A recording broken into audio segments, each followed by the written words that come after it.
இன்று வில்லிவாக்கம் தொகுதியில் கழக பகுதி கழக மீட்டிங் நடந்தது.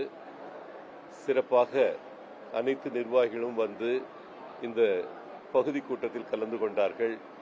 மாதம் ஒரு 3 மாதத்துக்கு ஒரு முறை நம்ம மாவட்ட செயலாளர் திருமங்கலம் மோகன் அவர்கள் எல்லா பகுதிகளிலையும் இந்த நிகழ்ச்சிகளை நடத்துறதுக்கு ஏற்பாடு பண்ணியிருக்கிறாரு.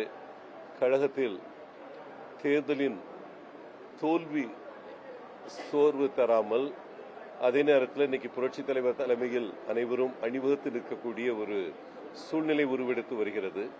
எந்த நிலையிலும் மனம் கலங்காமல் இருக்கக்கூடிய தொண்டர்கள், கழகத்தின் ஆணி வேர்கள் இன்னைக்கு எல்லாரும் இருந்து இந்த ஆலோசனை கூட்டத்தில் பங்கெடுத்துக் கொண்டார்கள். கேள்வி கேளுங்க.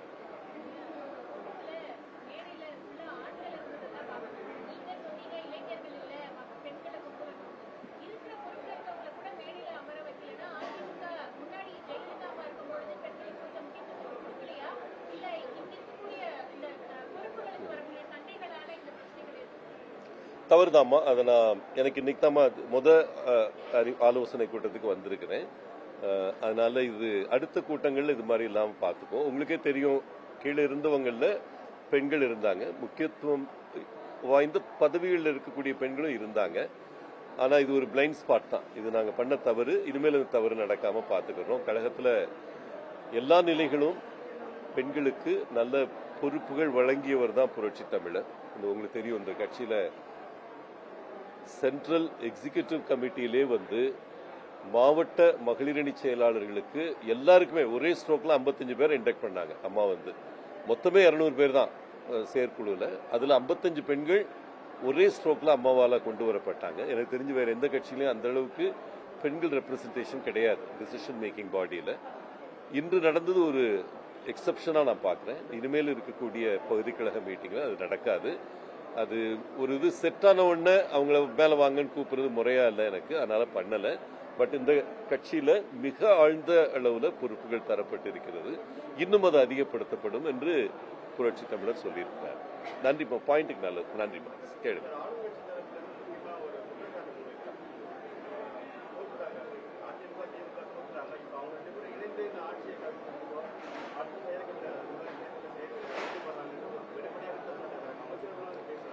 ரொம்ப தெளிவா பொதுச் செயலாளர் சொல்லிட்டாருமா. இந்த மாதிரி ஒரு ஒரு ஒரு புரளி கிளப்பப்படுகிறது. ரொம்ப தெளிவா அவர் சொல்லியிருக்கிறாரு.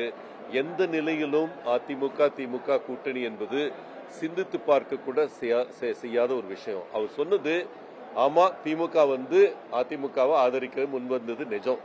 இது இல்லைன்னு யாரும் சொல்லல. உதயநிதி அவர்களே வந்து அதை செஞ்சிருக்காருன்றத பொதுச் செயலாளர் நேரடியா சொன்னார். ஆனா இங்க நாங்க வந்து அதை ஏத்துக்கிட்டோமா? அவர் வந்து கட்சியில எல்லா எம்எல்ஏக்களும் இருந்த இடத்துல இது பத்தி பேசப்பட்டு இருக்கிறது, இல்லன்னு சொல்லல. ஆனா எந்த நேரத்திலையும் வந்து அவர்களுடைய ஆதரவை ஏற்று அவர்களுடைய டிபெண்டன்ஸோட நம்ம வந்து இருப்போம்னு யாருமே சொல்லல.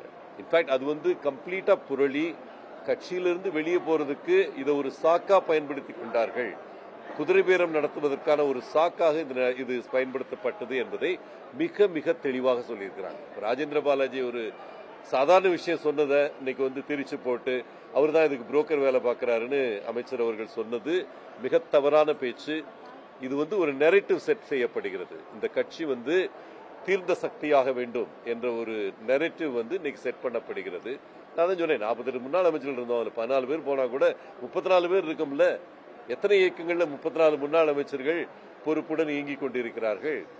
என்னை பொறுத்த வரைக்கும் கட்சி தூய்மைப்படுத்தப்பட்டிருக்கிறது. இந்த கடந்த 68 நாட்கள்ல நிகழ்ந்த நிகழ்வுகள் கழகத்திற்கு ஒரு எழுச்சியை தந்திருக்கிறது. எங்களை பொறுத்த வரைக்கும் இன்னைக்கு எந்த விதமான மாற்று கருத்து இல்லாம அனைத்து இந்திய அண்ணா திராவிட முன்னேற்ற கழகம், நான் அதைத்தான் சொன்னேன். இப்ப எத்தனை பேர் மீடியால பேசுறீங்க? அவங்க வாங்கினது 31%, நாங்க வாங்கினது 27%.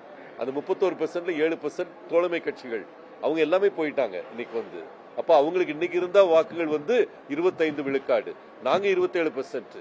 அதனால வந்து சில தலைவர்கள் செல்வதால், சில எம்எல்ஏக்கள் செல்வதால் கழக தொண்டர்கள் வலுவிழுந்து விட்டார்கள் என்பது உண்மை கிடையாது. இதை மட்டும் சொல்ல விரும்புகிறேன்.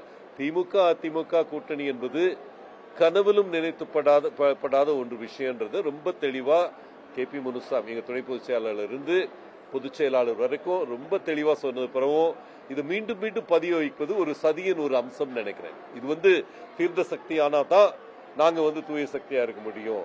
விஜய் அவர்களுடைய இந்த போக்கு வன்மையாக கண்டிக்கப்படக்கூடியது. இன்னும் கூட தமிழகத்தை 32 ஆண்டுகள் ஆட்சி செஞ்ச ஒரு கட்சியை மற்றும் பலர்னு ஏளனம் செய்வது வந்து விஜயுடைய ஸ்டேச்சருக்கு அது வந்து ஒரு தகுதி குறைவுன்னு நாங்க நினைக்கிறோம். அவர் வந்து உண்மையிலே வந்து அதிமுகன்ற பேரை எப்ப சொல்ல போறாருன்னா 3 ஆண்டுகள்ல நாங்க ஜெயிச்சு வரும் பொழுது அந்த நேரத்தில் அவர் வந்து எதிர்கட்சி தலைவரா முன்னால உட்கார்ந்து எடுத்து பேசுவார். அனைத்து இந்திய அண்ணா திராவிட முன்னேற்ற கழகத்தின் பொதுச் செயலாளரை பார்த்து அன்னைக்கு மற்றும் பிறர்னு சொல்லுவாரான்னு நான் பொறுத்திருந்து பாருங்க. என்னை பொறுத்த வரைக்கும் இது மிக தவறான ஒரு நரித்தனமான ஒரு போக்கு. ஏடிஎம்கே வந்து காலி பண்ணணும். இந்த புரட்சி தலைவர் நல்லவர், புரட்சி தலைவி நல்லவர், அவர் வந்து எங்களுக்கு கொள்கை தலைவர். ஆனா வந்து அவர் உருவாக்கிய கட்சி வந்து தீர்ந்த சக்தின்னு சொல்றது மிக மிக தவறான போக்குன்னு உங்களுக்கு பதிவு கேட்க.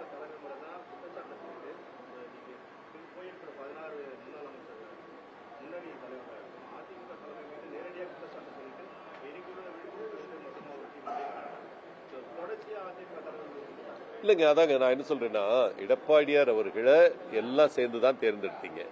இன்னைக்கு போன 14 முன்னாள் அமைச்சர்களும் தான் அதுல சேர்ந்து தேர்ந்தெடுத்தீங்க.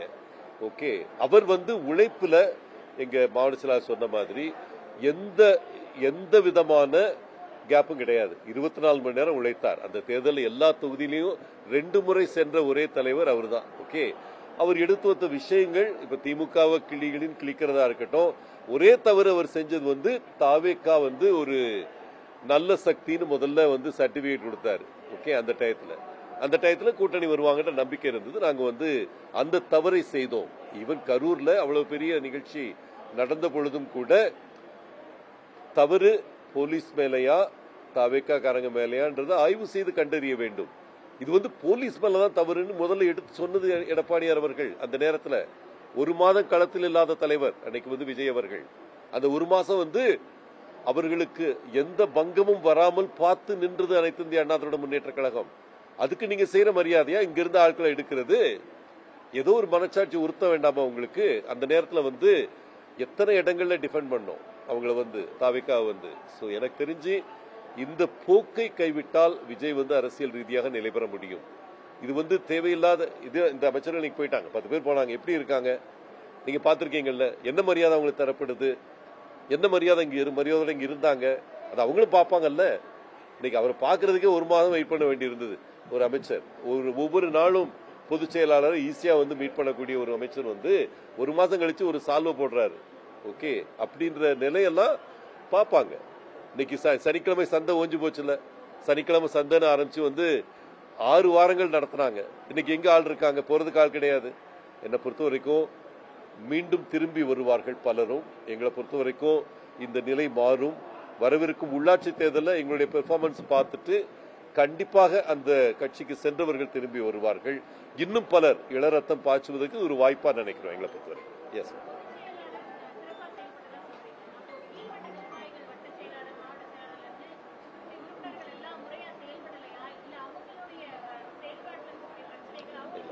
இல்லம்மா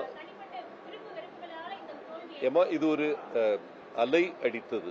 இந்த அலையை வந்து குறிப்பா தொழில்நுட்ப ரீதியாக அவர்கள் செயல்பட்ட விதத்தை நாங்க அந்த வியூகத்தை கணிக்க தவறிட்டோம். 2வது, விஜய் அவருடைய டிவிக்கே வந்து எதிர்த்து வந்து நாங்க வந்து பெருசா போரிடவே இல்லை. திமுகவும் பண்ணல, அதிமுகவும் பண்ணல. உங்களுக்கு தெரியும், அந்த வெற்றிடத்தை உருவாக்கி தந்தோம் நாங்கள். ஓகே, இன்னைக்கு இருக்கிற ஃபெராசிட்டியோட, இன்னைக்கு இருக்கிற வேகத்தோட அன்னைக்கு நாங்க அட்டாக் பண்ணல. உங்களுக்கு தெரியும். ஏன்னா எல்லாருமே நினைச்சது திமுக அதிமுக இடையில தான் ரேஸ்ன்றத பல ஊடகவியலாளர்கள் சொன்னாங்க. அந்த டயத்துல வந்து எவ்வளவு ஊடகவியலாளர்கள், எவ்வளவு சர்வேக்கள் வந்தது, ஏடிஎம்கே ஜெயிச்சிரும், திமுக அடுத்து வரும் அப்படின்னு சொன்னது நிஜம்.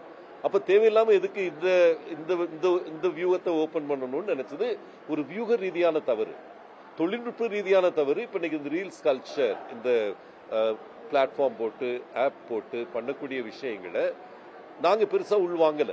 ஏன்னா அது வந்து சின்ன பசங்க பண்றாங்க அப்படின்னு நினைச்சு விட்டு போயிட்டே இருந்தோம்.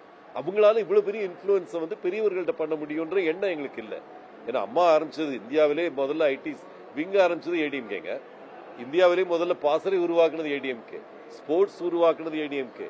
ஆனா அதை எதையுமே நாங்க லிவரேஜ் பண்ணல. அந்த இளைஞர்களை வந்து நாங்க இன்னும் சரியா உள்வாங்கலன்னு நினைக்கிறோம். இதெல்லாம் படிப்பினைகள். இன்னைக்கு வந்து ஒவ்வொரு மாவட்டத்திலையும் ஒரு கடைநிலை நிர்வாகி வரைக்கும் இன்னைக்கு மீட் பண்ணிட்டு இருக்கிறாரு பொதுச் செயலாளர். 34 மாவட்டங்கள் பார்த்துட்டாங்க.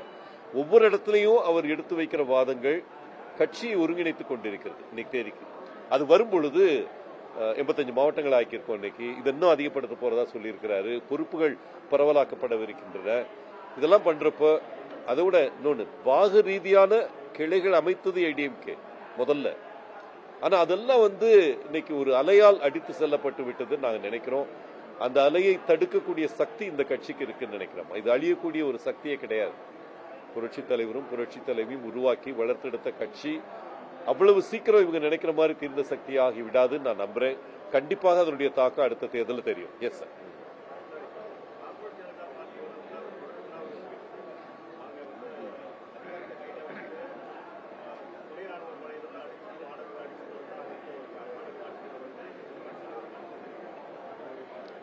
என்னுடைய நல்ல நண்பர் வாங்சுக் அவர்கள் என்னுடைய மிக மிக நெருங்கிய நண்பர்.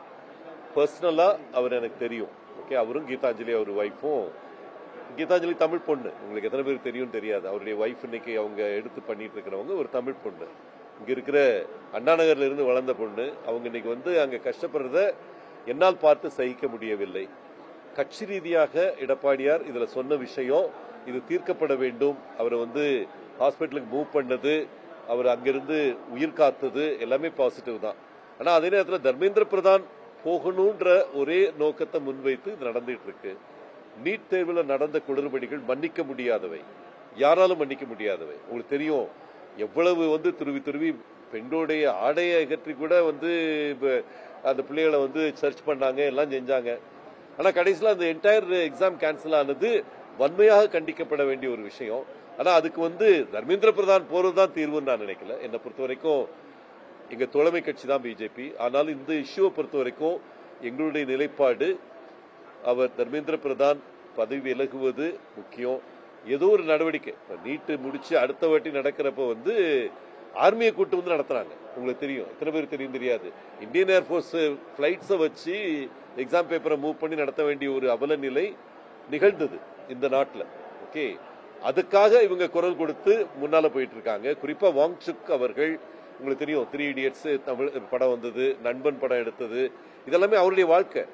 ஓகே, அந்த மாதிரி ஒரு மனிதர் சாக கிடக்கிற அளவுக்கு கொண்டு போறதுன்றது மிக தவறு. அவர் என்ன கேட்டாரு, எப்பா நீங்க ஏதாவது ஒரு அமைச்சர் சந்திங்க. ஆனா யாருமே சந்திக்கல கடைசி வரைக்கும். மிகப்பெரிய தவறு. எங்க தோழமை கட்சியா இருந்தா கூட பிஜேபி செய்தது மிகப்பெரிய தவறு இந்த கேஸ்ல.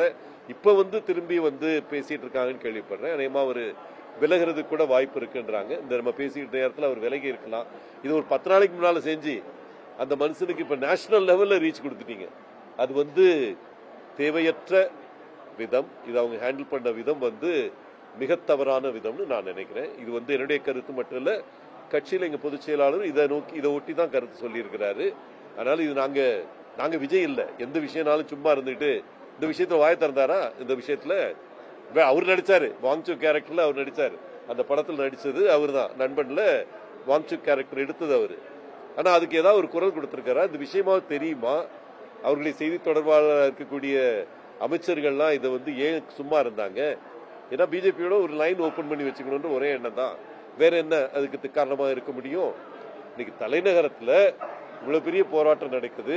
இந்த நாட்டில் மார்க்சாசை விருது பெற்ற ஒரு மனிதர் சாக கிடக்கிறாரு. இத்தனை வருஷமா இத்தனை நாளா இருந்து ஏன் இந்த தமிழகத்துடைய முதலமைச்சரை பத்தி ஒரு வார்த்தை சொல்லல? நீங்க அதையும் கேளுங்க. என்னை பொறுத்த வரைக்கும் காக்ரோச் ஜனதா பார்ட்டி நடத்துதோ இல்ல யார் நடத்துறாங்களோ அவங்க எடுத்த விஷயம் கரெக்டான விஷயம்.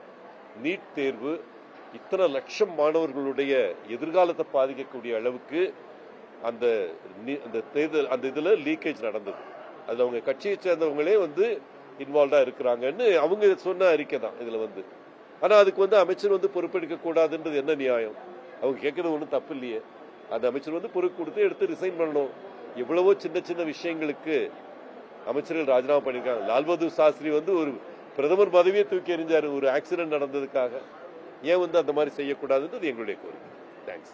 நன்றிமா, நன்றி நன்றி நன்றி வந்ததுக்கு நன்றி. தேங்க்யூ.